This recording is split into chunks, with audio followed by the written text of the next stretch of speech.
ماں بیٹے اور بیوی میں ہم نے خامخواہ اپنے اوپر قدریں لگا رکھی ہیں. گو ہے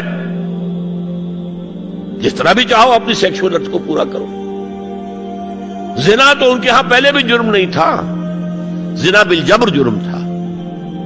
سب سے اوپر سیکولرزم، سیاست سے، ریاست سے، سیاسی نظام سے، معاشرتی نظام سے، عدالتی نظام سے، قانون سازی سے کسی مذہب کا کوئی تعلق نہیں. آج پوری دنیا میں سیکولرزم ہے، تمام مسلمان ممالک میں سیکولرزم ہے. یہ دجالیت کا عظیم ترین کارنامہ ہے، یہ یہودیوں کی ایجاد ہے.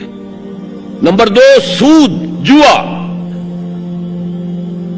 منشیات کی ٹریڈ، جوا، فحاشی اور اس کی بنا پر آمدنی، اس سب کا لحاف ہے جو پوری دنیا کو اپنے لپیٹ میں لے چکا ہے.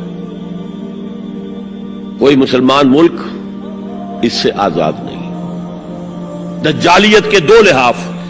ہاں ابھی تیسرے نظام پر جو میں نے کہا تھا سب سے نیچے خاندانی نظام ہے، آئلی قوانین ہے، معاشرتی نظام ہے، سیگریگیشن آف سیکسز ہے، سطر کے احکام ہیں، حجاب کے احکام، یہ سب سے نیچے. ابھی اس سطح پر مغرب میں تو بربادی آ چکی، لیکن ابھی مشرق میں یہ خاندانی نظام کچھ باقی ہے. کچھ شرم و حیا کی بھی کوئی نہ کوئی قدر ہے،